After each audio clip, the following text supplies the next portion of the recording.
Party time. Excellent.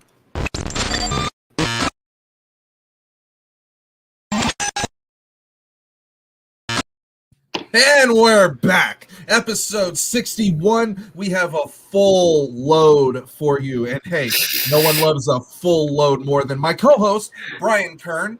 Happy to have you here. I am Matt Musselwhite. I failed to mention that because I've been saying, you know what? Let's fuck it. We'll just read.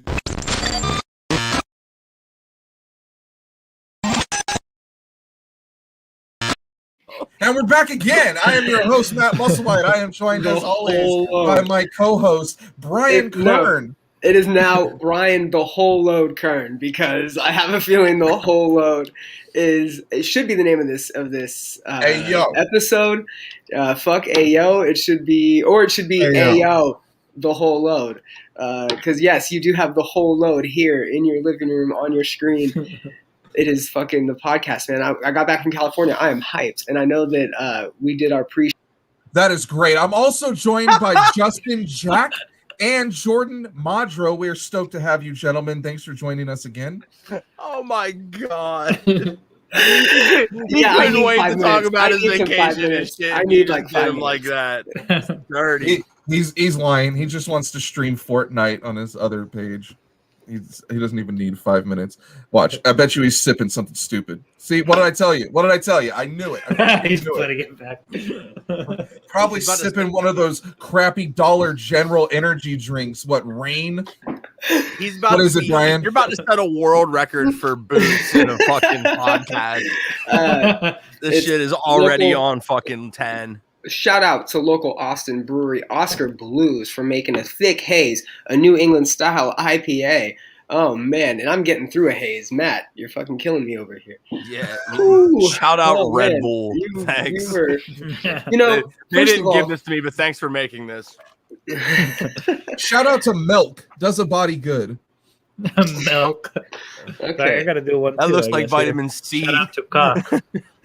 Yeah, Justin's been pronouncing Coke like cock for 20 minutes. Cock. I don't know why, really. The guy he bought it from pronounced it that way. I've been trying to correct him for 20 minutes and be like, hey, I think you're mispronouncing it. I don't know if you know, but I've been trying to correct him on the proper way to say library for the past 14 years. Library.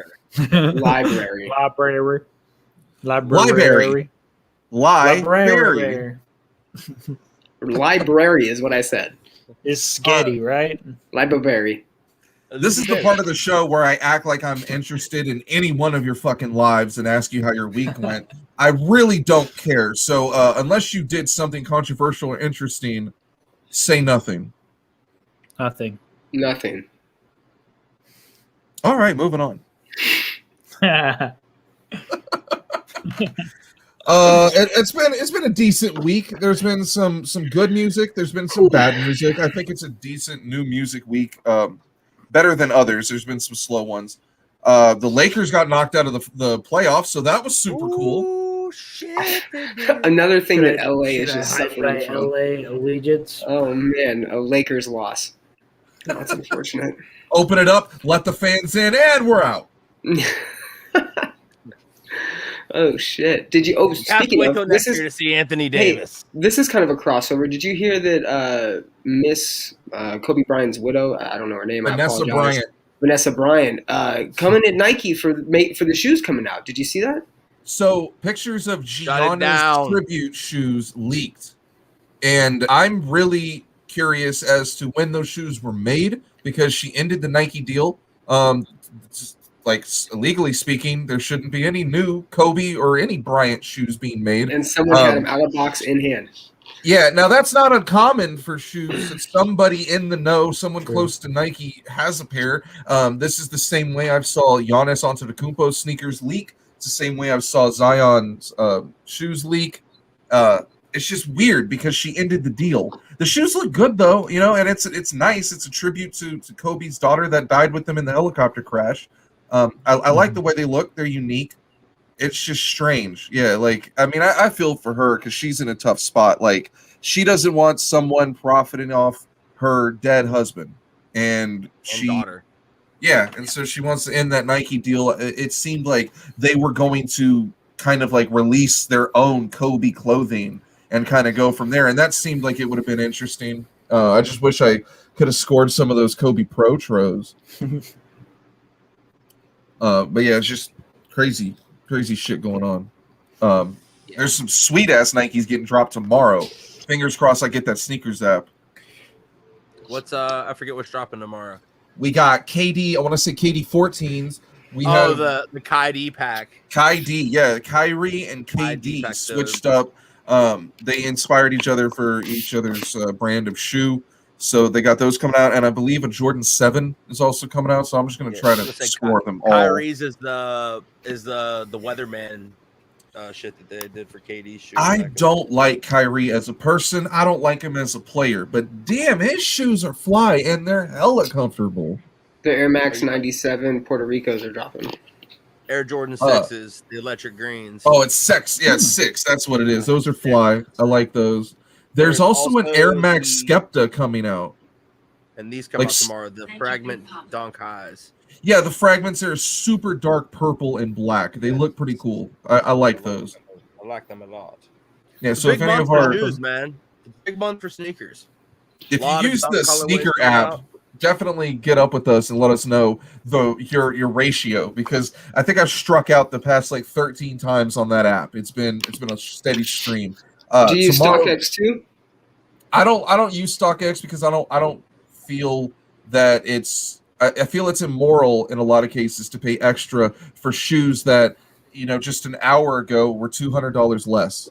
So and once it comes out and I failed to reach it on the sneakers app, I feel like that's God's way of telling me that I don't get that shoe, that I shouldn't have it. And so I move on. So tomorrow I'll be trying for 3. Out of those 3, I want to land at least 1. So we'll see what happens.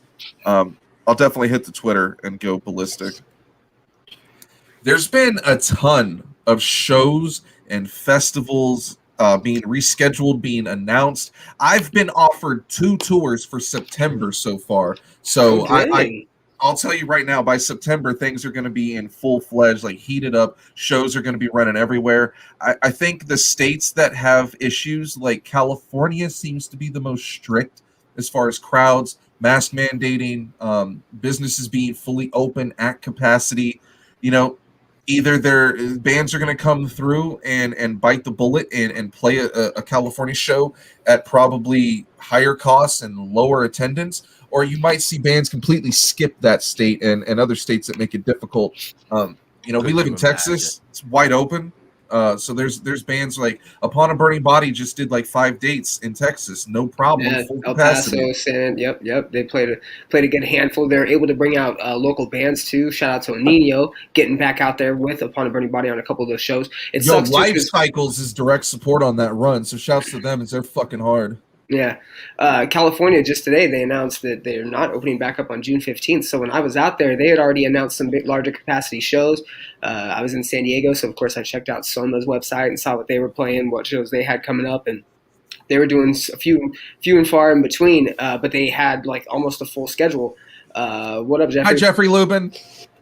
They had, close to a schedule that was 3-4 nights a week, starting in like later July, August. And now they've pushed the June 15th reopening date back up. So yeah, it sucks, but it's good to see bands getting back out. Are you thinking about taking a tour come September? Are we taking this show on the road, or what's up?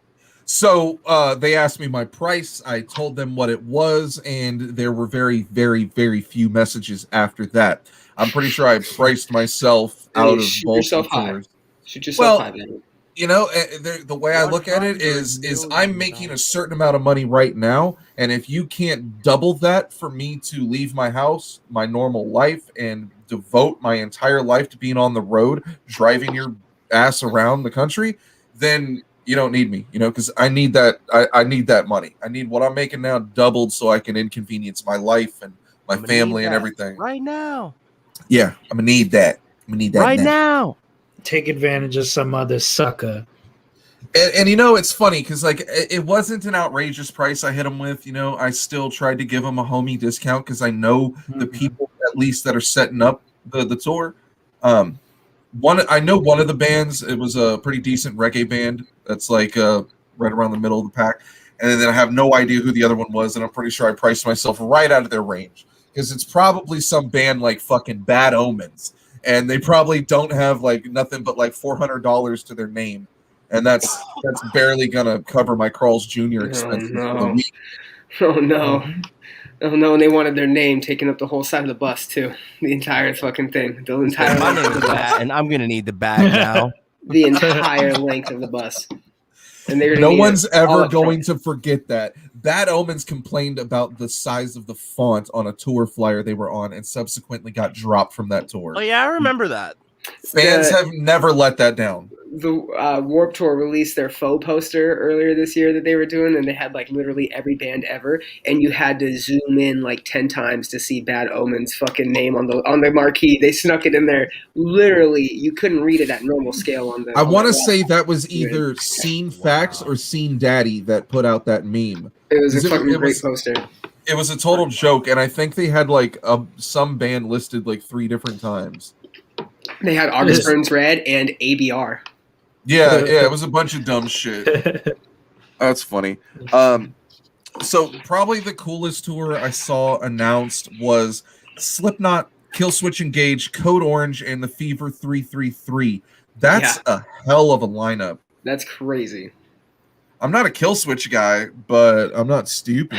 You know, getting Jesse Leach back, they've been on I think a great path. They've done a couple albums every couple years, and I think that they're one of those bands that's a staple. You know, an As I Lay Dying, a Slipknot. I'm not surprised seeing these bands tour together. Fever 333, I was a bit surprised seeing them on there, but they have the bigger associations, you know, from Let Live, having Travis Barker work with them and stuff. So, I mean, it's a great tour. I mean, you're getting a lot of everything. While we're talking about Killswitch Engage, you know, that's a band that's pretty legendary that I think has gotten kind of stale recently.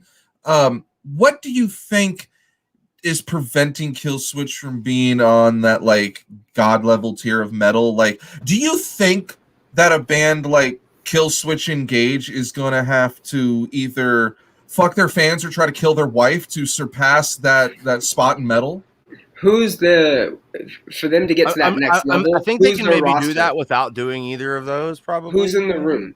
Who's in the room with this next level of metal that you're talking about? Just so I have a comparison point. Because they are high. They're very high.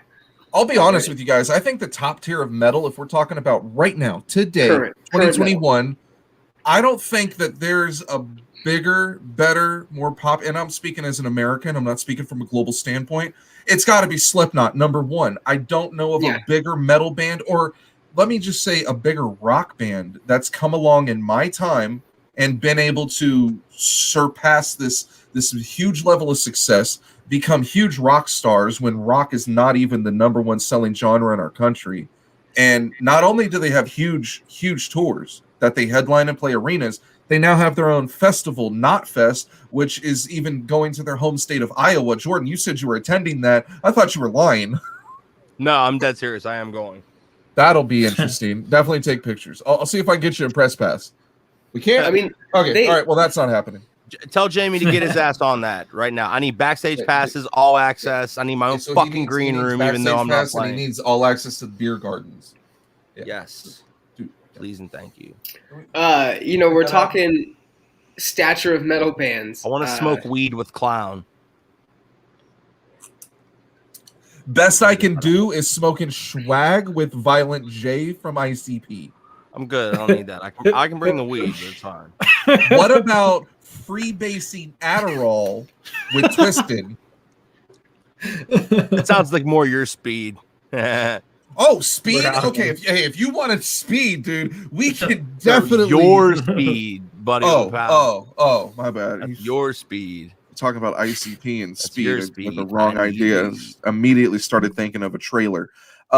So other you guys want to know my favorite form of meth, or what?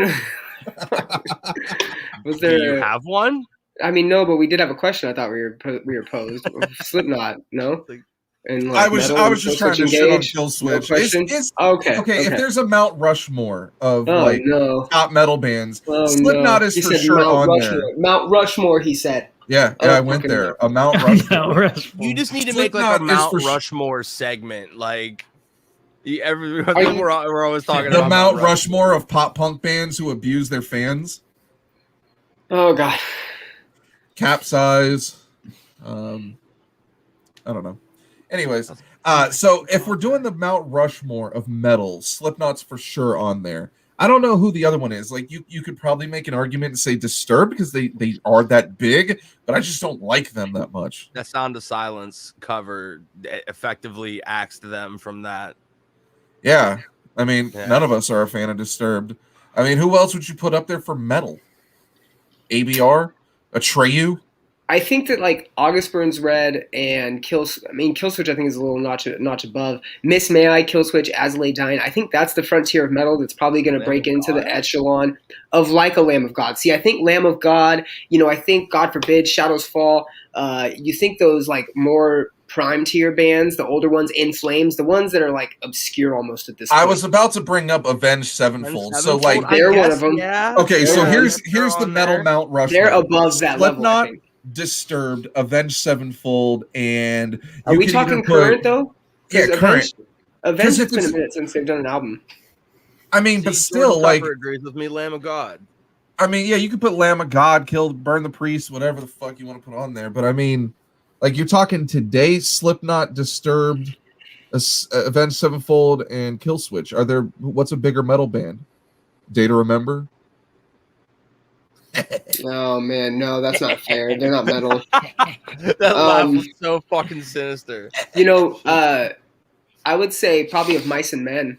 Oh, get the fuck, dude! They are.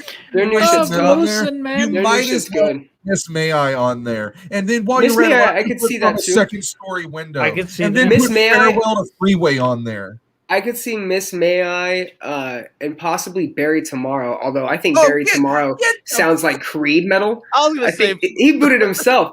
I think it sounds like Creed metal. I know. Barry Tomorrow has so many issues. Like, they're not a bad band. They're like a really good band that continually gets it wrong.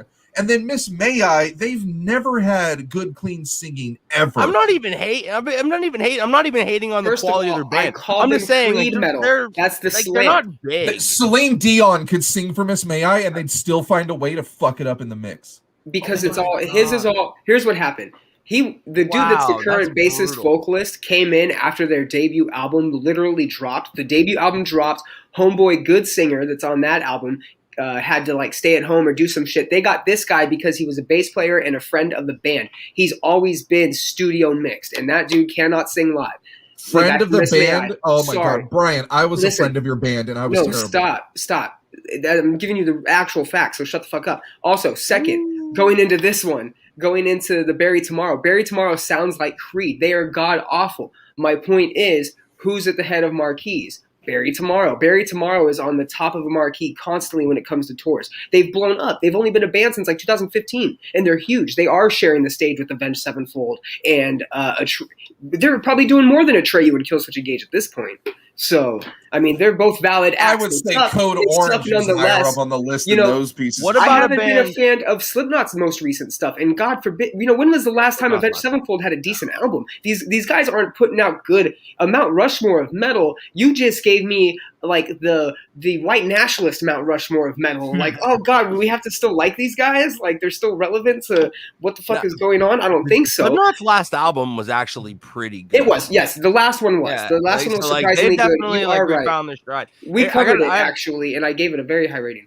I have another band, and I if you asked me to name a song, I could not. But I feel like anytime they play a festival, they're high up on the fucking bill. Who? Trivium? Yeah, dude. Yeah. Well, they just had that issue recently. They kicked out Homeboy that was in the band. They kicked out the drummer, I believe. And then they dropped off a tour that was Megadeth, but never mind. They dropped off a tour because of it. Oh. But what do I know? I don't fucking know shit. No, but like, yeah, I was gonna say like I never, or even like a band like Mastodon, they're huge. They are. They're big. I couldn't say particular why, but they're talented as fuck, and they're massive. They sell out and play these huge venues. It's crazy to me that like most bands come out with their own strain of weed, but Avenged Sevenfold's got their own cocaine. It's just fucking strange. Like, who wants to snort the Rev? Ex-Atreyu vocalist, speaking of Atreyu, started a new band called Dead Icarus. I'm curious because he was the fucking... Hey, newsflash, they suck. Have you listened to him? No, I haven't, and I don't want anyone else to either. Okay, I just want to know why Jeffrey Lubin suggested Dream on Dreamer as a Mount Rushmore of anything. They wouldn't even be on a Mount. They wouldn't even be on the Mount Rushmore of broken up Australian bands. What about I was gonna say they're probably not metal enough. What about the Deftones? Yeah, I would put them on a Mount Rushmore. They would tour with Slipknot. They would tour. They would tour with them, but can we say? So I saw someone tweet this out the other day. I don't know, I'm spitballing bands at this point. Like someone on Twitter said they could actually make the argument that Deftones is post-hardcore, and as much as I wanted to argue, I couldn't. That made sense. I agree to that. Yeah, they just don't fit that. They're a pretty broad band, though. Style. Like, do we have a Mount Rushmore of broken up Australian bands? Because I would like to nominate Closure in Moscow. I Killed the Prom Queen, Closure in Moscow, fucking the dudes that did not In Heart's Wake. Buried in Verona. Boot Me. There you go. Still booted you. Buried in Verona. What's the fourth one that's not Dream on Dreamer? how many are we on with him? How many times has he been booted? A lot. Hey, I was over here spitting the only substance to the first 15 minutes of the show, guys. I was over here getting into a discussion. Don't be mad at me over here. Come on. Let's go. Valiance. They were super heavy. They had 2 EPs and then never did anything. That's my Mount Rushmore of broken up Aussie core bands. Perfect. And none of them was Dream on Dreamer. Some other tours that got announced that were dope because we've actually mentioned some of these bands. This is an interesting tour. Atreyu, Crown the Empire, and that new metal band I have a hard time pronouncing. Tetrarch? Tesseract? No, it's not Tesseract. It's that new metal band. They're new metal as fuck. Tetrarch? Tetarch. They definitely get around. Tarek? Maybe. I don't know, but they sound new metal as fuck and they're cool. Rob Zombie, Mastodon, and Chevelle are playing a festival in Belize. Oh, Chevelle might be up there, dude. Their most recent one was Evolve. Their most recent one was a lot of fun. I know Brian is stoked for this. Mac Sabbath, the McDonald's-themed Black Sabbath cover band, are going on a U.S. tour. Oh, shit, no way. Soulfly is going on a U.S. tour. Hack on the McDoubles. Let's go. Guns N' Roses is going on a stadium tour that was originally supposed to include the Smashing Pumpkins, but they were unable to join the rescheduled dates, so that kind of sucks. And then I know, Brian, you were going to attend this one by yourself. Now you can't. Whackin' Open Air 2022 has been postponed. Why has that been postponed? What happened? I don't know. Open air, you think that'd be the perfect place to have a festival where there was a pandemic, so I don't know. Open air is too spicy for people. Maybe they just thought it was fucking whack. Okay. All right. Well, anyways, moving on. I believe we were talking about, speaking of new, we hadn't really talked about new music, but I believe there was a song that we were going to cover. Are we getting into that segment? Yeah, Mr. I should probably get the name Mayfire? of it. Musselwhite Mayfire over here. That should be your fucking Twitter handle. You'll probably Oh my god! climb up in fan base. Musselwhite Mayfire. That's great. That's great. Musselwhite Mayfire is good. Thank you. Oh Justin. man, I tweeted out that Jeffree Star even looks racist, and some chick thought I was talking about her. Jeffree Star does look kind of racist. Yo, okay, tell me. Yo, that's a bigot. That's a big. That is a person that hates anyone that is not the shade of mayonnaise that they are. Dude. And he calls the cops on people who walk too close to his house. With your honey mustard ass hair and jacket, your bitch ass. Oh my god. With your bitch ass. My trash is walking anywhere near me. Oh man. Musselwhite Mayfire. Hashtag MMF. I've seen that dude square up with another guy while he was wearing 12-inch heels. Okay, what are you describing? An erotic novel? You mean, Oh what my do you God, mean square No. up? Do you mean like cup his I know. balls? What's Dude, he he was doing? wearing a thong and Is 12 he inch playing heels. center? Is he playing What center? the Some dude fuck threw are a you- fucking some dude threw a beer at him, and he Should have squared up thrown with a him. fucking dildo at him. I bet Jeffree Star True. has hands. I bet Jeffree Star has some hands. He's tall as fuck. Brian, but when I'm he's willing to wearing find heels, out. bro, Yeah. Fuck I bet Jeffree he's got some hands. You know I bet- what? I've been he's training at Camp pterodactyl, Chick-fil-A for this bro. Jake Paul motherfucker, but maybe I'll just take out Jeffree Star instead. I told you I was going to knock a racist out. I mean, Jeffrey's still a man, right? Has he had operations? Has he transitioned? Yeah, he's still a dude. I'm and he's unsure still of the got pronoun. some Hey, dicks. he can at least knock out 98% of females. He's still got his man strength. Yeah, He's in there. He probably that's has why he that. sells makeup. He's like, nobody can ever fucking mouth off to me in my industry because I'll just fucking pop them. Pop. That's the name of her new makeup Pop. line. Pop. Oh, that's funny. Did you know Power. Jeffree Star's favorite color is a swastika? Anyways, Wow. We're gonna asshole. get sued by What is him. that? What kind- Hey, yo, racist people suck, okay? And that's a fact. Okay. So you say the stupidest dad joke of all time. Fuck that guy, for real. Oh, favorite color is a swastika. Oh, Fuck that shit. motherfucker That's a brand new so much. sentence. That's a brand new sentence. It is. Yep. So Brian, apparently there's Yeah. a band named Bad Wolves, and apparently Yeah. there's a guy named Tommy Vex who's no longer in the band. Right, And yeah. apparently they has got a a new song. vocalist, and they decided, let's not get a vocalist, let's get an ex-guitarist from the Acacia Strain.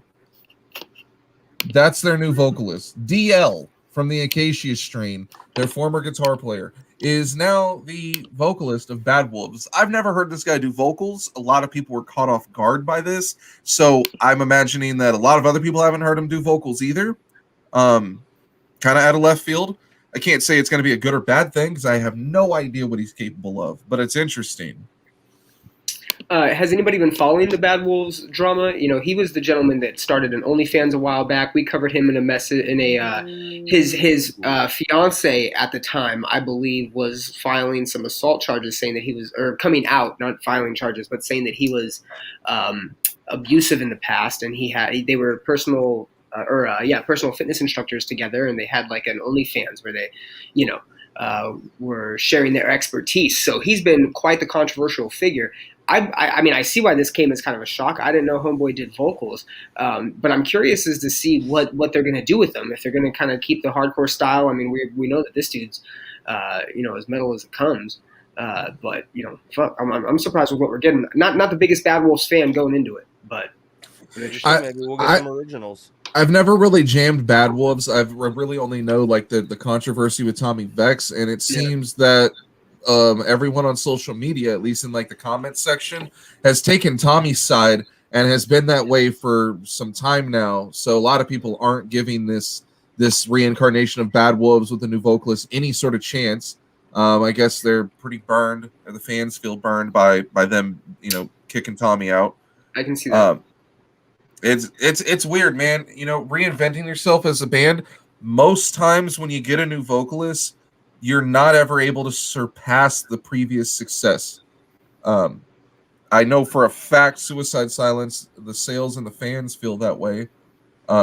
They never were able to surpass any of the success they had with Mitch. Now that they have Eddie, I mean, there's countless bands that get new vocalists, and it's just hard to come back and do that. So I don't know. It's a give and take. I think there's a good amount of bands that succeed from it, but it's a give and take. You're right.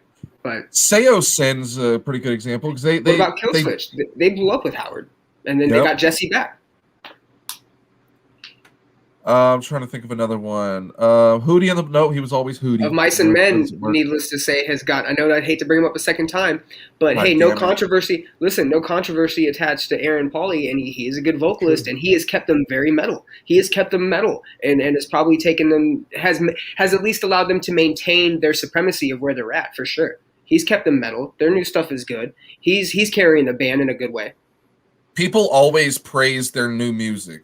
That's how I judge that they're doing well, because I don't like anything that they've done. I'm not the biggest fan of it, but I mean, the most recent stuff to me isn't like you almost expected it to get watered down, throughout the years, and they've consistently stayed heavy. Under Oath but Under Oath, Dallas Green was such a different vocalist than Spencer Chamberlain was. You know, Dallas was in the band when they were really, really like heavy, almost black metal style, you know, and then when Spencer came in, they went almost immediately to like a screamo, and then they carried into more of like a progressive metalcore. So a different style vocalist. Look at Maylene and the Sons of Disasters. They had a run, and that was Dallas, you know, so different vocalists, but also a good example, you know, of differences. What's another one? Bring it, baby. Dance Gavin's a bad example because you have to look at Dance Gavin as like 3 different eras. Yeah, they are. You know, while the band I think stayed the exact same, like they got better and stuff, but the music was the same. So here's something I would definitely crucify Jeffrey for. I always thought Brandon in Chiodos was better than Craig. I have heard 2 different people tell me the best Chiodos album is Illuminatio. One was Bill D'Arcangelo, who always seems to have a contrarian He said that on this episode. On the show. He said it on the show and offended me. Yes, it's true. Also, Matt Claiborne, who was on the show twice, said Illuminatio was the best album.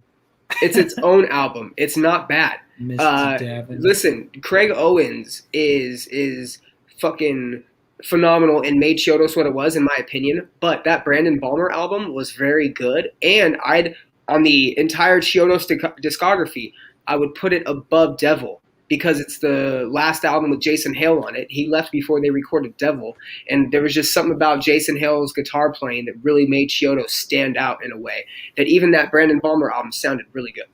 I would put Illuminatio dead last. I don't think that it's even worth mentioning when going over Chiodos' discography. They played 2 songs off of it, but with Craig's original lyrics that he had written because they released demos for him. It was a great album. If you had never heard Chiodos before and someone handed you Illuminatio, you could say this is one of the best things you've ever heard.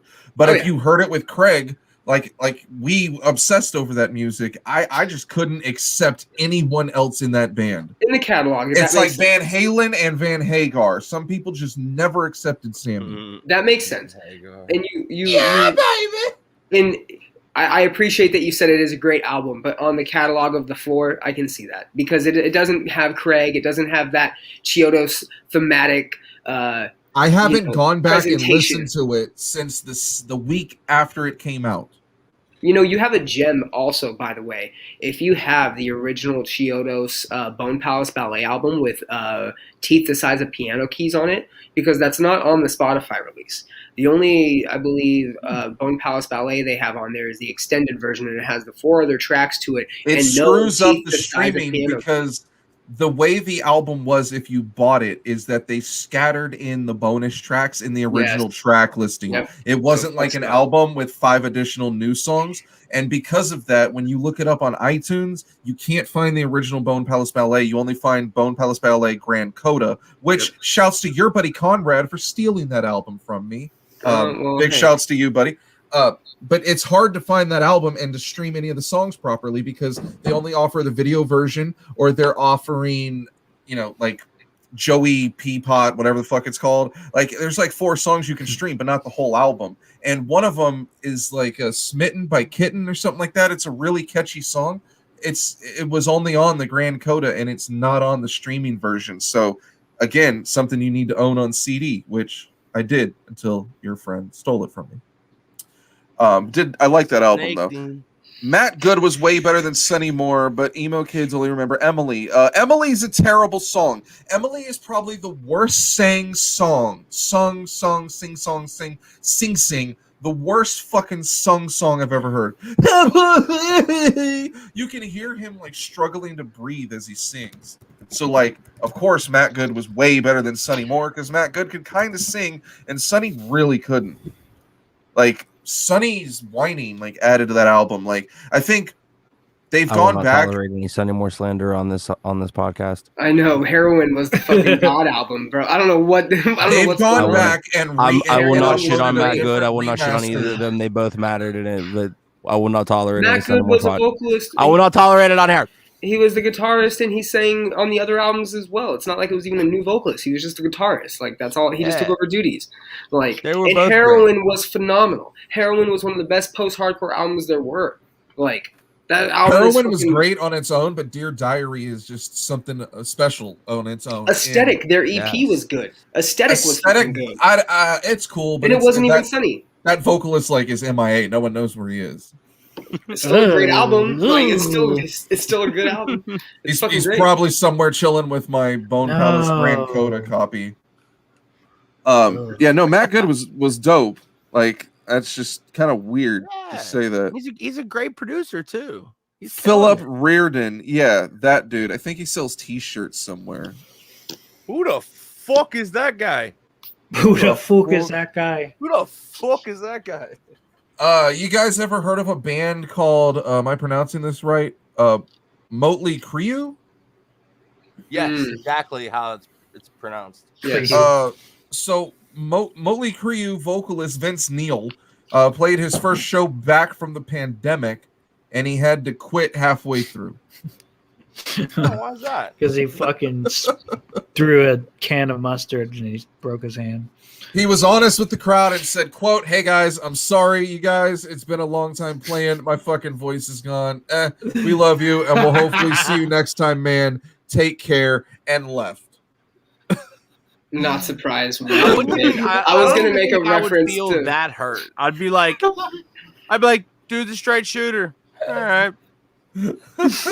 Dude's you know what I mean? Like, at that point, like, how could you just be like, "Fuck you piece of shit"? You'd be like, well, yo, it's all right. I didn't know that Motley Crue was trying to do a stadium tour, because like the video that I've seen was not in a stadium. If he told an entire stadium, "I'm sorry, my voice is gone," I would hope that the Vegas shooter would pop up and put a stop to that shit. Right? Wow. Oh man. Too far? God. Too far? Sorry. He's a line stepper. He's a habitual line. I said that last week. He's a habitual line stepper. Wow. Okay, I said Vegas shooter. I meant the Harlem Globetrotters. My bad. It was. I get them mixed up. Harlem isn't even in Nevada. They're very similar on the depth chart. There is a little bit of New York in Vegas, though. There's a little bit of like everywhere. There's a casino called New York in Vegas. I've been there. I ride that roller coaster as often as I can when I go there. Isn't there a Statue of Liberty in Vegas? There's a whole thing. There used to be Twin Towers, and they removed them. There's an entire hotel named after Paris Hilton. That's not true. It's Paris. The Paris. It's a Hilton hotel. It's named Paris, and it's named after her. Was it really because of her? It really is. I looked it up well after the fact, and I went, "Son of a bitch! Why didn't I think of that?" It wasn't just to represent Paris? Is Paul George clutch? No, he's not. He missed the free throw. Playoff P is like a disease. Pandemic P is a problem. Oh my god. All right. It looks like they're going to win this game, barring a miracle from Luka Doncic. All right. I got some other news.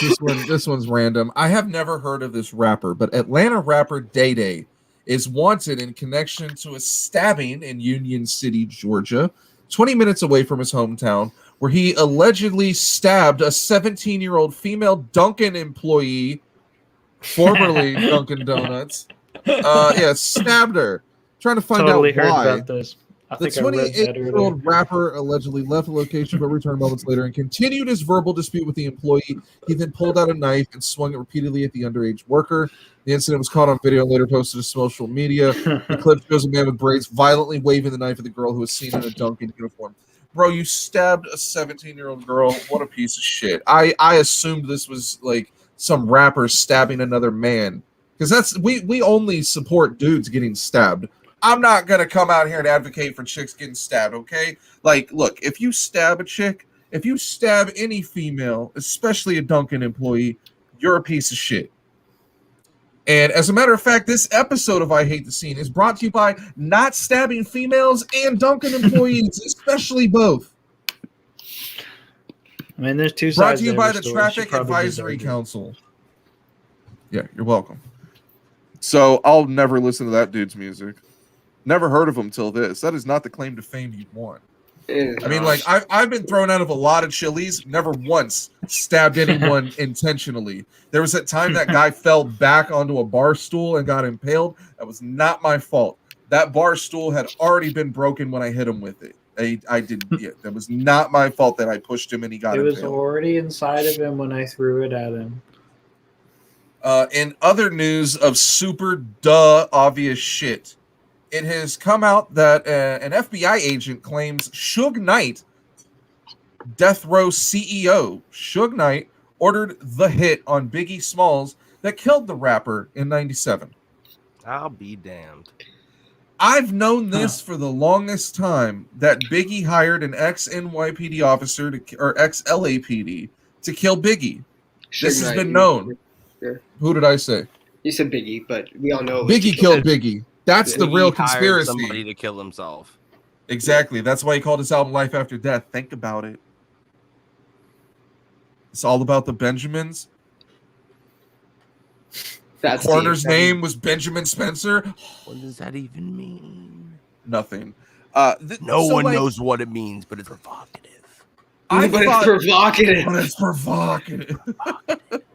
I thought this was common knowledge among hip-hop heads that we knew Suge Knight killed Biggie. We're not entirely sure on the Tupac thing, but if you watch those shows that came out, 2-3 years ago, they were running on, I want to say it was USA. They ran a whole mockumentary series on it, like a little docu-series, and basically said that Tupac's killer was this other street gangster dude who had been gunned down like a year after. I remember that. And I expect the I heard like a couple weeks ago on the Hip Hop Heads Reddit that they were going to have some sort of announcement about Biggie's killer. And my first thought went to, it had to do with Suge Knight. My first thought went back to Death Row. And that was something that, I think Suge Knight ended up going to prison for like attempted murder. Didn't he? Didn't he get an attempted murder charge? It wasn't attempted. Suge ran over a man and killed him on camera. That was secondary though. Well, didn't he go to prison back in the day as well? Oh yeah, probably for something. I'm not sure what, but I know that during the filming of Straight Outta Compton, he was on set when he wasn't invited. He wasn't supposed to be there. He left and he ran over a guy and killed him. And I believe that's what he's in prison for right now. Who just hit their mic and deafened me? You're grounded. Oh boy. Grounded. But yeah, Suge Knight's a real piece of shit for that shit. I mean, we've been known, something happened with that. I've never thought Suge killed Tupac because that was his cash cow. Like, why would he kill the golden goose? He was also in the car with Tupac, so I don't think anyone's going to be brave enough to say, all right, shoot this car up. Oh, yeah, I'm going to be sitting passenger. He also got grazed, shot in the head, and he asked Pac, he said, are you okay? And Pac said, me? You're the one shot in the head. And it's crazy to think that you had any conversation at all, because wouldn't you just assume that after those 6 or 7 shots that was it? Pac wasn't communicating that he was done. It's just strange. There's a lot of strange shit with that, but I think in 2021 we're getting disclosure with UFOs, and we're finally figuring out who killed our favorite rappers. Now we've gotten closer to figuring out. They've gotten closer to figuring out the Jam Master Jay killing. Apparently, Jam Master Jay was still selling dope, and that his murder had something to do with that. If we can get Biggie and Pac, I mean, dude, we know who killed Nipsey Hussle. King Von. I don't think they know. Do we know who killed King Von? I think we do. Yeah, they said it was. Isn't it? It's Quando Rondo's homeboy. Yeah, I mean, I don't want to put that out there like that's fact, but I thought that's who. Oh no, that is fact. Yeah, that's who did it.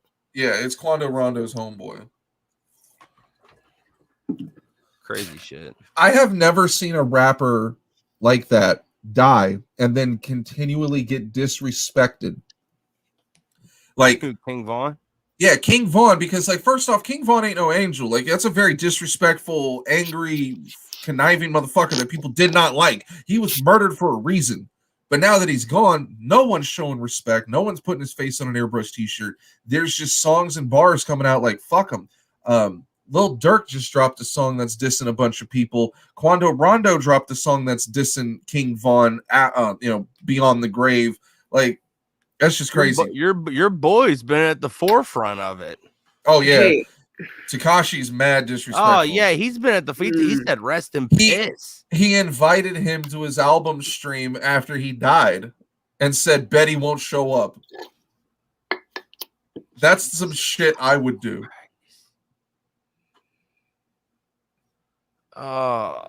Get wrecked. Get wrecked. Hey, Box. Get wrecked. Get wrecked. Oh Look, no. I'm the type of dude that will wax you and tattoo your name on my arm like you're one of my dead homies just so I could beat the case.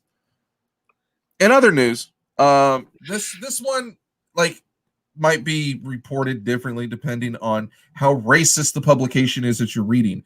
But after DMX's death, it was revealed that his estate is worth less than $1 million, and it could very well be less than $50,000.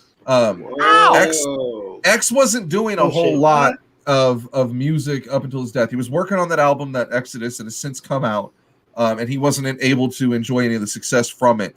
But he gave out so much money to his family. I can legitimately believe that. Plus, he had a drug problem. That type of shit always takes a toll on your finances. It's just strange. I just thought it was disrespectful that the day that he's taken off life support and he passes away, you got the New York Times publishing an article of all the houses that DMX owned that was foreclosed on. Like, that's not the shit we need to be talking about. But apparently, he didn't have a whole lot of money. That's unfortunate, man. I feel like there's been a lot of disrespected DMX since he's passed. There's been a bunch. Oh yeah, I don't like it. I don't like it at all. It's all because he was an addict. People think they can take shots if you're a drug addict. They think that that it's your fault, your decision, you're weak, your problem. Most people do not look at addiction as a disease. They don't view it in, dare I say, the correct way. So yeah, there's a bad stigma to it, and when someone dies, if you're not a DMX or rap fan, you're gonna look at this and be disrespectful like everybody on Fox News would be. It's shitty. It's shitty too, because if you listen to DMX's albums, I mean, this man had a 5-album run, unlike any other rapper. I mean, those 5 albums went multi-times platinum, had incredible records. He's got a prayer on every album. He's got a skit called Damien on most of his albums where he's fighting with the devil. He's got hit songs where he's rapping about killing people with a chainsaw. On a hit song that went platinum. Like, dude's fire. 99 performance. I don't Fire. even say anything more. The way that he bridged the gap between rap and rock without ever doing a rap rock or rock song at all. It's just that he's so loud that he's rock and roll without ever picking up a guitar. And he bridged that gap for a lot of people too. Like a lot of people that were listening to rock music listened to DMX and they were like, this is hard enough that I can fucking listen to this and I can vibe with this. Like DMX, I remember I could think DMX is probably one of my first introductions to rap, like as a kid. When I was in high school, like one of my favorite rappers were like Jay-Z and Eminem, and my friend introduced me to the Rough Riders, and his favorite rappers were DMX and Jadakiss and Styles P, and we traded off, and and when I got indoctrinated into that world, oh my God, DMX is for sure one of the best rappers we've ever had, and I didn't hear enough people putting him in that conversation while he was here. And now that he's gone, it's easier, and that kind of bothers me. I don't think you should just group in all the dead rappers. Like, Big L was good before he died. DMX was good before he died. Nipsey Hussle was good before he died. Like, they're just legendary now that they're gone. How standard is that in our world? Like, for people to get their flowers after they're gone. People are hardly ever here to get the flowers they're truly. There's a handful of rappers that are alive right now that people call the best rappers alive. Jay-Z, Lil Wayne. I hear people on Twitter say it about J. Cole as much as I disagree. Eminem's put on there. Eminem's on there. You hear people put Kendrick up there. I've heard people say about Nas, about Jadakiss. Drake. I mean, people say it. Man. Yeah, they do. They say it. Oof. They sure as shit. Oof, big oof. Big oof. I Big just, oof, gang. if when us DMX four are isn't on in here- your top 10, you're fucking up. When us four are on here, can we call it the Big Oof Gang? I feel like that's the Oof. Big Oof. Big Oof Gang. Oof. Big oof. Isn't that what I get told when I Big unfollow someone publicly on Twitter? Probably. Oof. Big oof. Big Oof. Big oof. Last big- bit of big news I have is a little bit of wrestling news. This news like just really pissed me off this week, man. Yeah, you're heated. I like it. So WWE has a ton of budget cuts. They're cutting back. They fired a bunch of backstage people that are in charge of running the show, production, travel, all that shit. They're gearing up to go back out on the road again. So they're going to be a full-fledged touring production show. They just decided to do, what is this, like the 4th round of roster cuts, and they cut some very important people from their roster, people that fans really liked. Ruby Riott and Buddy Murphy were lower on the card, and people always thought that they were worthy of being champions in any division and that they should have been higher up. Lana is someone who the company basically bullied for weeks and weeks. I mean, this is a girl who, funny or not, they put her through a table for over 7 straight weeks. They put her through the announce table as a joke. Now, she's not even like your standard wrestler. Lana, CJ Perry, is basically an actress. She's been in Pitch Perfect and some other movies. She's an athlete. She can bump, but she doesn't normally wrestle. So you're putting a girl who's not even like a full-time wrestler through a table 7-8 times straight. So I think it was like 11 weeks. it was a lot. It just kept going. So they finally cut her. Her husband works on Wednesday nights in the other company. The 2 biggest names on the list, bro.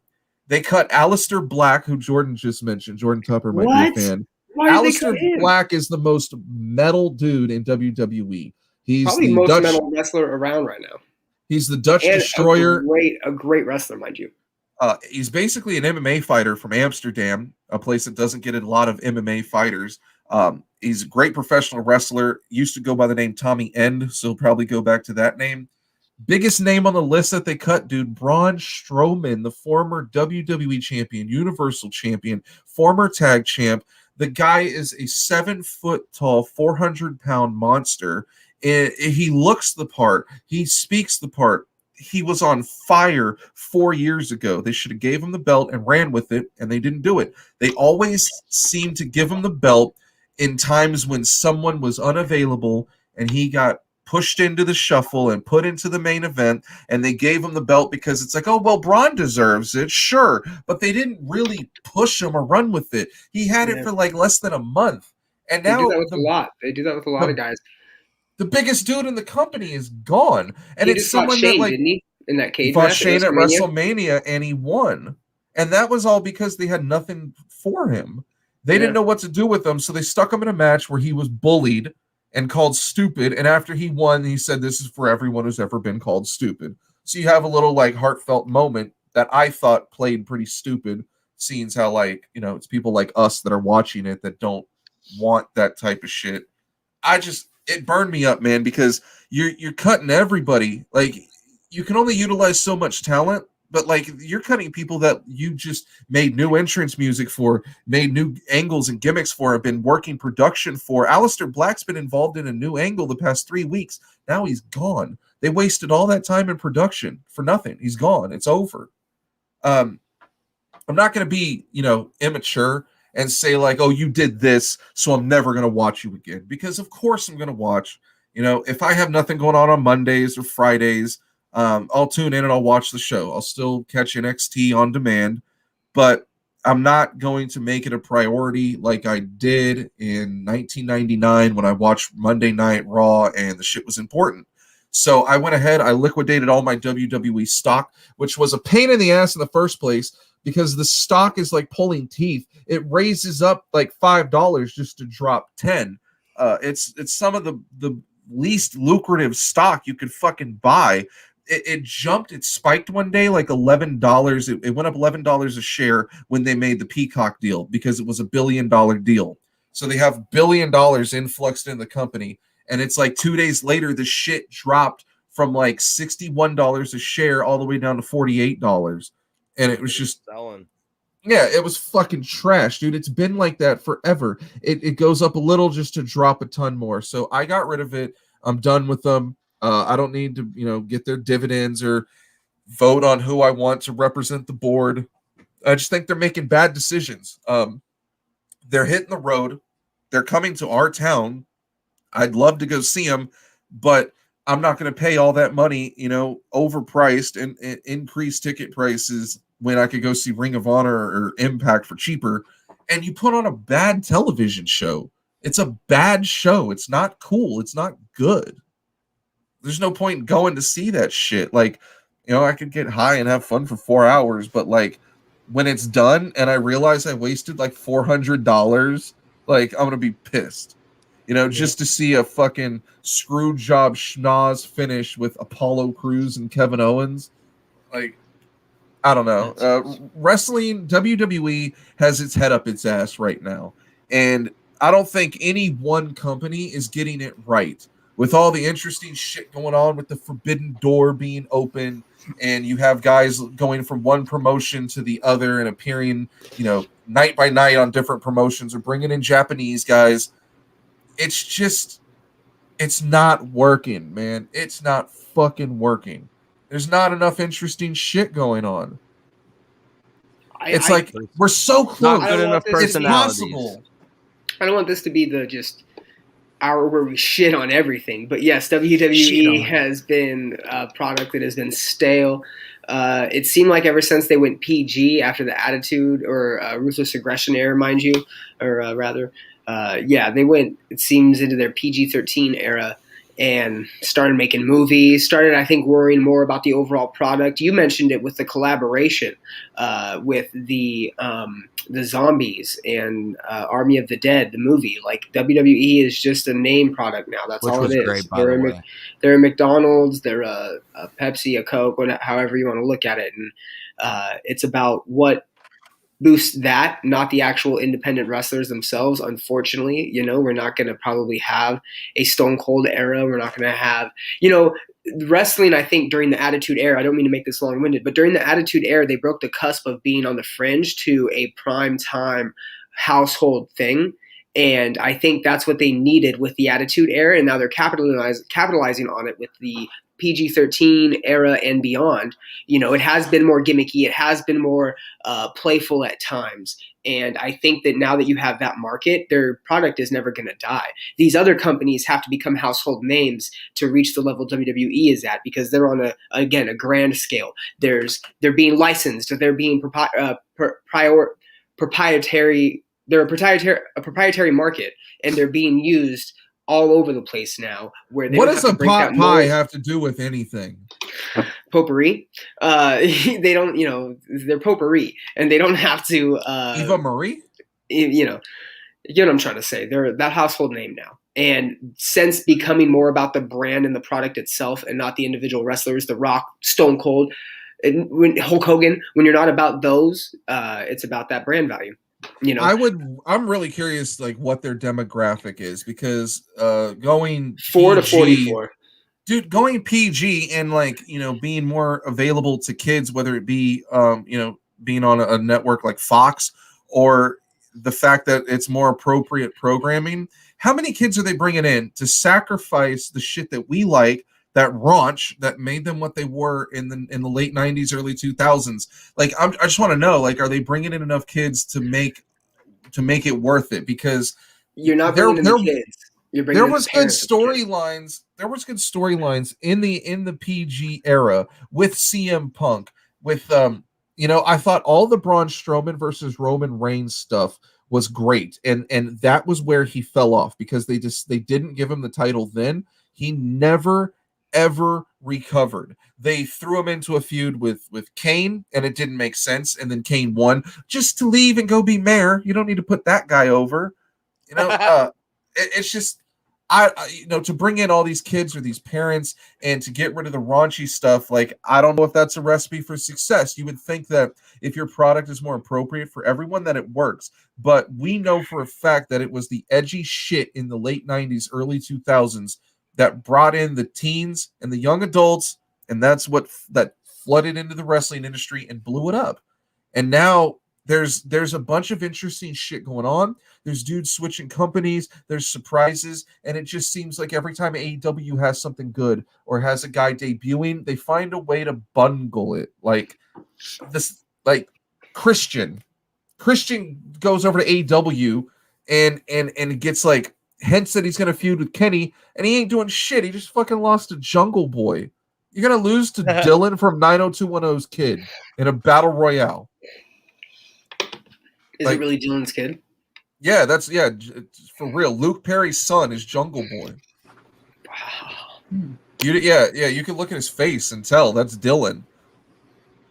Yeah, Jungle Boy Jack Perry. That's his name. But WWE releases, it's just stupid. Some people say that they're doing all these budget cuts and getting rid of bad contracts so that they are more appealing for a total sale of the company to NBC Universal.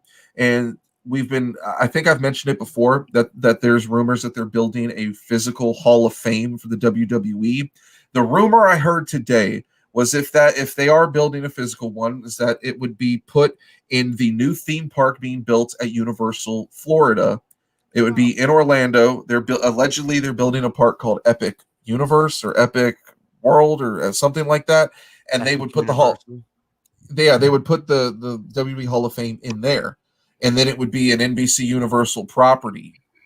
I don't know if that means that Vince has nothing to do with it or has controlling interest or Triple H and Stephanie run it or what's going on. I have no idea. It's hard to say that a company like that's been in the McMahon's hands forever would ever be sold to anyone else, but I guess anything's possible. I just think the product right now, it's so possible. It's very possible for it to be amazing, for it to be good. You have the talent, you have the production, the means to do it, and they just somehow they fall short. I think NXT gives us most of the good shit, and Raw and SmackDown suck. I think AEW is really cool and finds a way to fuck shit up a lot, and it's just a weird time, you know. What did you think of Mark Henry and Leo Rush signing to AEW? Did that mean anything to you?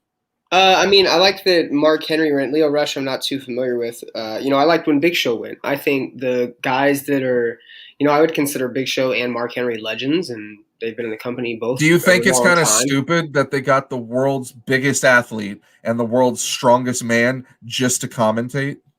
It's fine. It's what they want to do. If they're good at it, let them do it. I mean, that's their legacy. They can be hopefully looked back on at one time holding prominent pieces to wrestling history.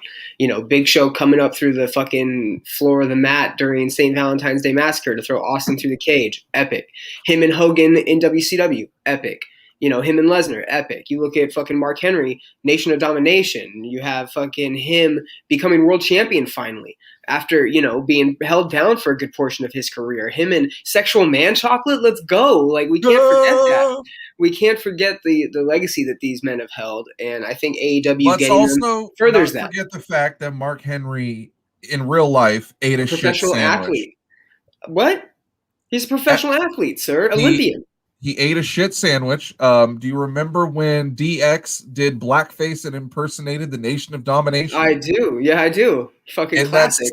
It might have been the same night, but in that same era, X-Pac shitted in a sandwich in between two pieces of bread and put it in Mark's lunch, and Mark ate it several bites.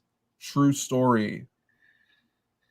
Okay, well, I mean, that definitely brought a damper to the conversation. And that's all we have for this week, folks. Okay. Oh, right. Justin, Jordan, where can they find you guys? We are done. Wait a minute. Memphis Mayfire was going to be covered. We didn't even talk that fucking song after you told us to listen to it. Are we not going to cover Drake Bell being a fucking creep? Really? We have mega news topics we're not going to cover? Dude, all right, and Bradley Walden. All right.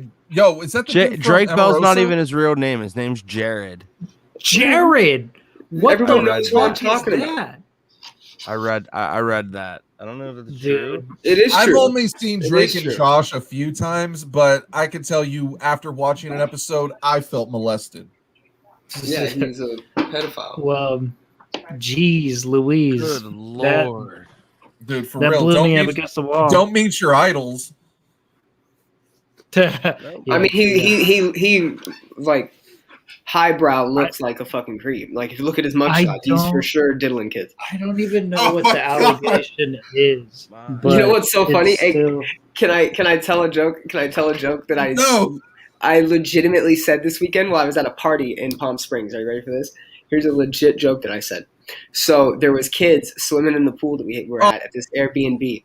And we were talking about how we had to watch them because they were getting kind of rowdy. And I go, I mean, all we got to do is CPR, right? Someone here has to know CPR. And everyone just kind of like looked around. And I was like, I'm pretty sure we just push on the chest and sing, I'm staying alive. And everyone was like, yeah, that's what you do. That's what you do. And so I go, I don't care how gentle you have to be. I'm breaking a ton of hymens out here with my CPR on the kids. And people go, what? They all look at me and I go, what? Because I said breaking hymens. But I meant like their septum, their diaphragm. I meant their diaphragm. Oh my God. At a fucking adult party. At an adult party in not like an adult party, but at a party where adults were. Yeah, okay. We know exactly what you were doing, Brian. It was an adult party. Now bring on the children. Yeah, we get it. Okay.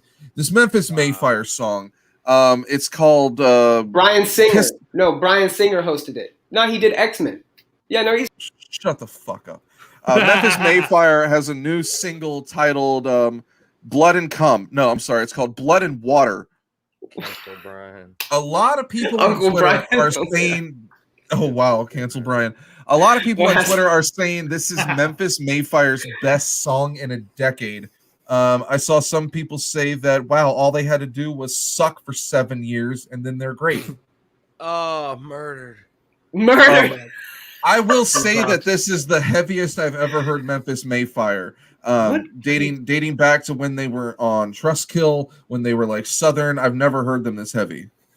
I mean, they definitely have a Challenger vibe to it. I would say this goes back to Challenger or the album that followed. What was that one? Fucking, how do I not remember that? The Hollow? No, The Hollow was their first debut, like full length. Then they did Challenger, which was really good. And then the one that followed that was... Challenger blew up, so there wasn't anything after that. Unconditional. Unconditional was their last album that had some oomph and some heaviness to it. This takes me back to that. You have Kellen, the guitarist, writing some riffs, which I'm fucking really excited for because we don't hear that on Hold the Light. We don't hear that on, or The Slide I Hold, and we don't hear that on their most recent one, Broken, which I didn't even fucking listen to. That was a pop rock album through and through, and it was sad. And what's crazy is I think they listen to their fans. I saw them twice after that album was released, and I can vouch for the fact they don't. They listened to the criticism because I saw them twice after that album was released, and they played 2 songs off that album live, and everything else was Unconditional. They did like that song with Jacoby Shaddix from The Light I Hold, and that was it. They primarily did older stuff on both the tours that followed that album. So I think they knew that their fans, and Memphis Mayfire, I don't think ever broke that threshold. They're only keeping the legit music scene fans. They're only keeping that. What does it say? All Memphis Mayfire had to do was suck for a decade, and now they're back. It's that easy. Yeah. And so, I don't think that I think they understood that they were losing their base very quickly, and they were losing their true fans, the ones that are going to keep them afloat since they haven't necessarily broke that echelon. So, So easy question. Do we like the song? Do you like the song, Brian? Thumbs up. I liked it. Justin, do you like the song? I didn't listen to it, but I read the lyrics of it, and it didn't say anything about boot him. He's got to get booted. Someone's got to get. He listened to it though before the show. I didn't. He did say he didn't. Neither of them did. I don't think. Jordan, you didn't. Right? Jordan said he didn't. I thought Justin said he did. Fuck no. All right. Fuck no. So there was no mention of Jesus. No. Fuck. There wasn't. No mention of Jesus. But there's like some kind of serpent stuff in there. It is kind of wishy-washy, so I have to listen to it to see how heavy it is. All right, so here's my takeaway. I was too busy listening to The Off Season by J. Cole. Wow, boot him. Okay. Jeez. As someone who loved Memphis Mayfire but hated everything from Challenger afterward, it's a really good song. Yeah. Now, I tried to get booted on that one. I can see how people would say that this is a good song, or this is their best song, or this is their best song in a while, or whatever. My takeaway is that it's generic. Yeah, you're right, Justin. There's talk about a serpent, and when I hear you talk about a serpent, but you're not a band that swears or talks about killing, what can you say to be edgy before that breakdown? And it's shit about a serpent and being betrayed and blah blah blah blah blah blah blah. When a band goes from this style of, when I heard Memphis Mayfire, me and Brian discovered them on an Artery Across the Nation tour, and we got that, what was it, like a 5 or 6 song EP on Trustkill, the Memphis Mayfire EP. Yeah, their EP, the one that Cowbell was making a comeback was on. Yeah. That was on all the compilation Sleepwalking CDs. Is the full length that's on Trustkill. Yes. And then they Sleepwalking went to Rise. Is the best album to me, and The Hollow is very unique, but Challenger is around when the pandering began. Yes, and they also, on Challenger, they ditched their odd musical structure. They had very unique structures to their songs. They didn't always do verse, chorus, breakdown. They did, starting with Challenger, and that's just a... As soon as they got on Rise, they had song structure. The Hollow was their debut on Rise, and it was phenomenal. No song structures on that. That's what made it good. Challenger was their follow-up, and even Challenger didn't do that in completion. It had some unique songs to it, but there was a couple, Vices and Prove Me Right, they're 2 singles that they did that were just bangers, but they were so verse, chorus. It was like, man, I really hope we get some variety on this next album, and it never came. This one follows that, and I think that's where you get the generic feeling from, because it does follow that verse, chorus, breakdown, melody, strewn throughout. But, it keeps me optimistic that we're at least getting a fun and aggressive and high rep Memphis Mayfire. When you got a band that does 50-50, like singing and screaming, not saying they do an exact 50-50, but that's what's pretty much what they've been their whole careers, What really gets it for me is that you have a decent aggression. You don't have to be fucking the wretched, super heavy. You just need to be heavy and aggressive. And then when it comes to singing, you got to let that shit ring out and make it sound good. Soaring vocals over big guitars and some catchiness, and that's what sucks me in. And that's what makes me really like these metalcore bands like a Bless the Fall. Perfect balance of heaviness with really slick singing. I've never, Justin just got booed. I think he's having technical difficulties. I've never listened to Memphis Mayfire and felt that way about them. I've never heard Maddie's vocals where I thought, that's a good vocalist. That's a unique vocalist. That's a guy doing something new or different. I don't think he does anything new or different. And I think when you have a band that you knew what to expect from their new album, and then this heavy song kind of catches people by surprise, I think that's the band. I'm not going to say selling out, but pandering is a good word. They're obviously, what they did on the last record didn't work because they're not continuing that. They're not even like going back to the drawing board and giving you something new or unique or, dare I say, super creative. They're just giving you a heavy song because they know the heavy is going to resonate with that crowd, and they're going to pick it up and give Memphis Mayfire another chance. Everyone that hated their last album is more likely to give them another chance based off this new song. And to me, that's you pandering. That's telling me that y'all didn't really have anything cool or creative going, so you just went the heavy route. I mean, cool, it's something bands in this genre do. It's kind of like if, Taylor Swift released Folklore, and I thought it was a terrible fucking album. Some people liked it. I think it was nominated for a Grammy. It shouldn't win anything except a Dookie Award. But it's so different from her other records. Like, if you're Taylor Swift and you're suffering and you want to sell a bunch of records, you're going to go make Shake It Off and have catchy music. When you're a scene band, you're going to have breakdowns. That's your catchiness. That's what's going to make you sell. And I'll go ahead and say it now. With that being the first single off the new album, this next album will surpass their last one easily because kids are going to eat it up. But it doesn't mean that you did anything new or that you're a good band or that you got better. You're just giving teenagers what they want in hopes that they buy your album. That's why I always thought it was strange, like scene bands, like their progression is odd. You either progress fully into a mainstream band like a Bring Me the Horizon did, which was amazing, or you fucking tank. There's another band that could be on the metal Mount Rushmore right now. Is Bring Me. Yeah, definitely, and a band I like. Atreyu's new album is pandering as well. I haven't listened to it, but that would be interesting. I'm just rubbed the wrong way by this song, and that could be combined with my previous thoughts of Maddie being disingenuine. He came on the show, and I thought you guys squashed it. I mean, yeah, we squashed it. I don't know if he's super genuine. You know, I'm over the beef. I'm not gonna fucking bitch about shit from 2013 still, like I was doing. But yeah, that interview is really good because he goes a bunch of places where I want him to go, and he talks about a bunch of shit that like people wouldn't ask him. You know, like song meanings and controversial shit. Like, why does a Christian band have a song about band sluts? That's odd to me. So I asked him that. And that's why I thought it was one of the better interviews I've done. But it you know, it made me forgive him. It didn't make me become a fan of his band, though. Like, there's still shit in the way from that. And, like, you know, he apologized for essentially being a douchebag and saying monumentally stupid things in public. But, I don't know. Whatever. You made a heavy song. Like, I hope it does well for you. Whatever. Like... I'm not going to take that song and be like, oh man, they got so much better. They're so much creative. I love the route you're going. Like, no. Think about Drop Dead Gorgeous, okay? They were super screamo and heavy as fuck.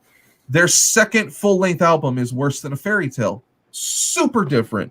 It's a concept album about a serial killer, and it's got a completely different sound than the screamo sound they had previously. Can you say Memphis Mayfire has made a drastic change in sound on any of their albums? I mean, even from going from Sleepwalking to The Hollow is probably the biggest change they've had, and it still is not something you'd be like, oh, wow, who is that?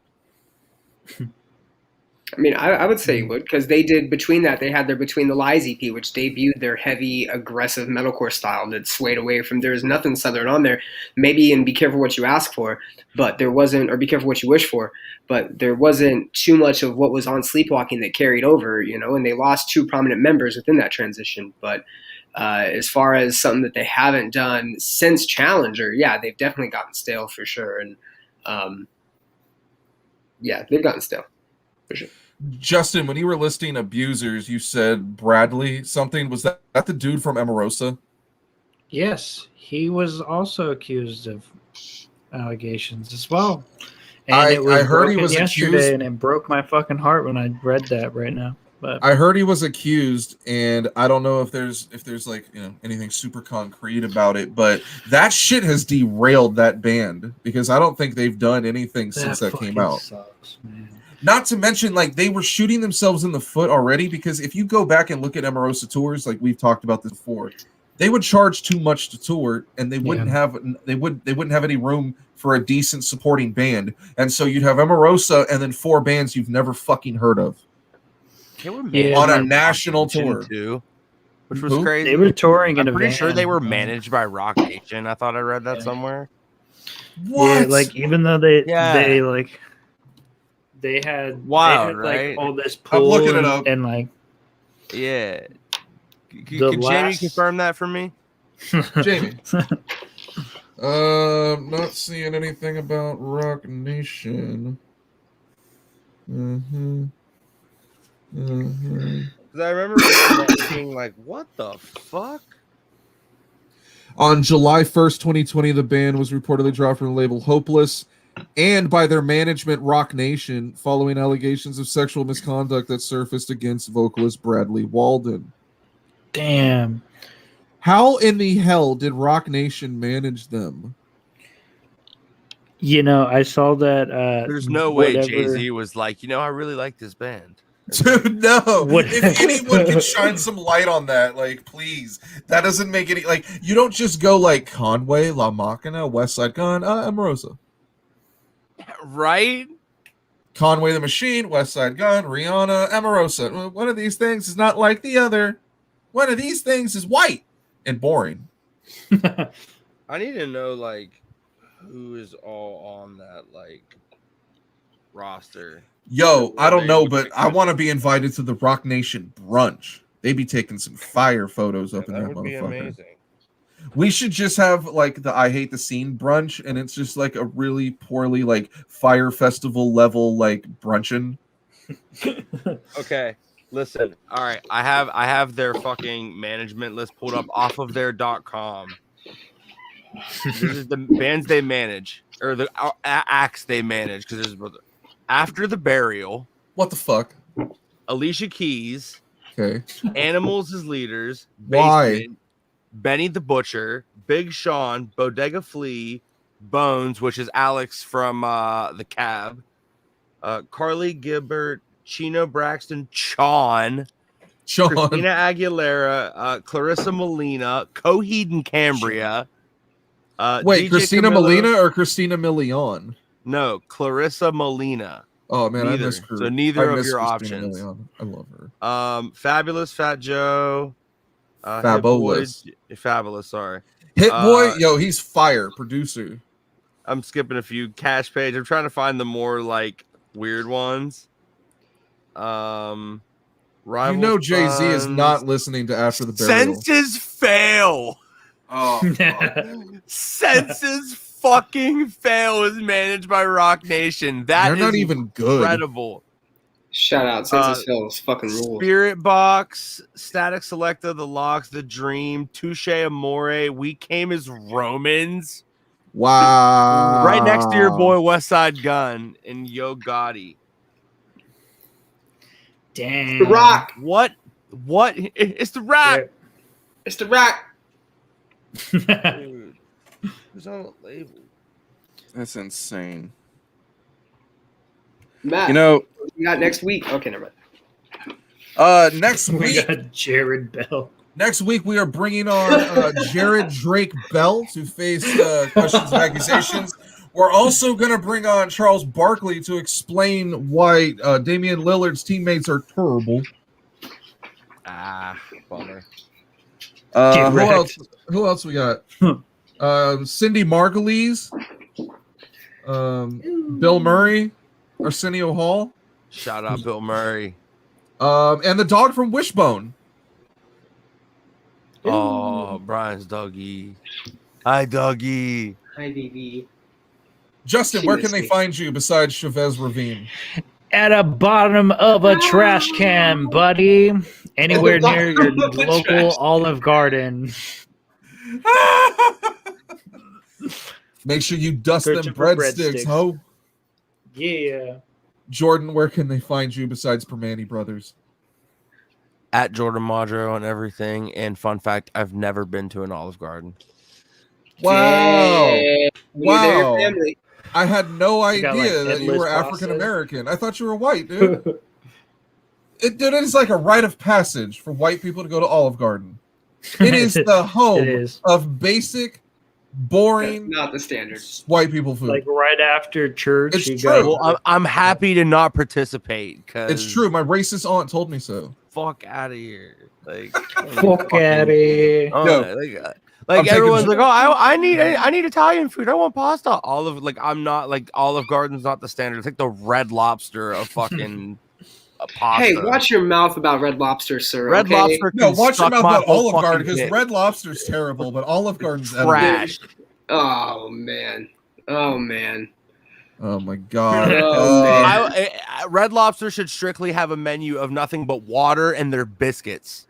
How dare you. Blueface should open Or up his own tequila. brand of Red Lobsters called Blue Lobsters, and How it's dare just you. all the women that live at Don't his listen to house him, are the baby. waitresses. Don't listen to him, baby. God. Brian, where can they find you? You can find me at Of Brian of Death on Instagram and on Twitter. You can find my podcast, Common Chaos Podcast, at commonchaos.net or The Common Chaos on Instagram and Twitter. And you can follow my baby on Instagram. Her fucking screen name is Aurora Pup. That's A.Roar, R-O-R. Get the fuck out of here. That was an Okay. impressive read off. I know. He was really gonna spell Aurora. Isn't hey Brian, why did you name your dog after a city where a madman went to see Batman and shot people? Because fuck kids in theaters, dog. What up? Okay, all right. Well, this has been a wonderful episode. We are sponsored by Chick-fil-A. Also, I just want to say it's Pride Month, so everyone get out there, be gay, support your gay friends, and for Pride Month, me and Brian are going to spend all weekend fucking each other. We're gonna have gay sex, and we're gonna see if it works, and if that's we've never really explored our gay side. So we're gonna see if that's we're gonna see if that's something we're into. Because I've never really given it much thought. So I'm gonna fuck Brian. Brian's gonna fuck me. We're gonna fuck each other. And it's all. Is that what's gonna happen, baby? Equality. Is that what's gonna happen? Yeah. She says yeah. She's coming too. That's Aurora Pup. A.ROR. That's not the only thing that's coming. Good times. You can also find me on Instagram at iHateTheScene. You can find me on. I swear to God, if he doesn't have a fucking name, I'm gonna fire him. You can find me on Twitter at IH8TE because some dumb son of a bitch stole our Twitter handle. Aurora Pup stole it. You can find her at a.ror.a.pup.pp on Instagram. She's a bad girl because she stole it. He doesn't go back to the folk. I'm gonna take his appearance fees away. I swear to God. I'll pay the motherfucker in food stamps. She's the culprit. She's the culprit. Dare me. I'll pay the motherfucker in fruit by the foot. You can also catch our show every Friday night at 8 p.m. Pacific, 10 p.m. Central, 11 o'clock on the East Coast, 4 a.m. in the UK. I think it's noon Saturday in Japan and 1 p.m. Saturday in Australia. But we stream every Friday night on twitch.tv/iHateTheScene, facebook.com/iHateTheScene. And people, I got starving children, okay? Because not enough people subscribe to my YouTube channel. 3 of my kids died, okay? I only got 2 left, so you better subscribe now. I swear to God, I'll off the motherfuckers tomorrow, okay? Follow me here. YouTube.com/C/iHateTheScene. It's the most important platform for you to watch our show on. You can find all these links and more at iHateTheScene.com. Next week, we will have Bill Maher. Bill Maher joins the show. Yeah. No, sorry. It's not Bill Maher. It's Bill Mayer. Bill Mayer. Who the fuck is Bill Mayer? I said John Mayer. Okay, next week it'll probably just be Jordan and Justin again. Hey. I'll actually be traveling, so I won't be here. Where you going, dude? Texas. What part? Dallas. Are you gonna come and hang out or what? No, I'm going there for the weekend, and I'm coming back here. Dallas. All right. I'm sorry. I'm gonna go to Dallas. I'm going to a wedding, hanging out for a day, and leaving. Like, fuck that wedding, because you know what we're doing, Jordan? We're gonna hang out in Dallas. We're gonna go find Dak Prescott, and we're gonna whoop his ass like it's a fucking car wash in a park. Nah, I need to find somewhere to watch that fucking Adesanya fight. That's what Can we fucking wedding crash? Hey, you want to see my impression of Israel Adesanya? Who?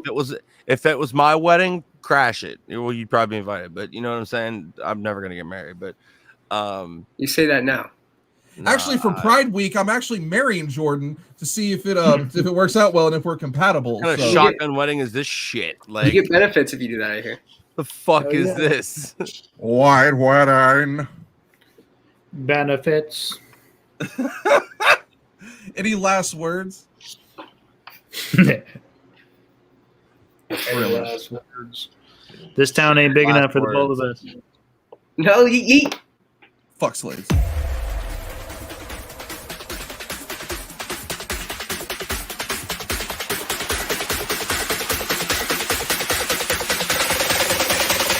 I knew I was fucked.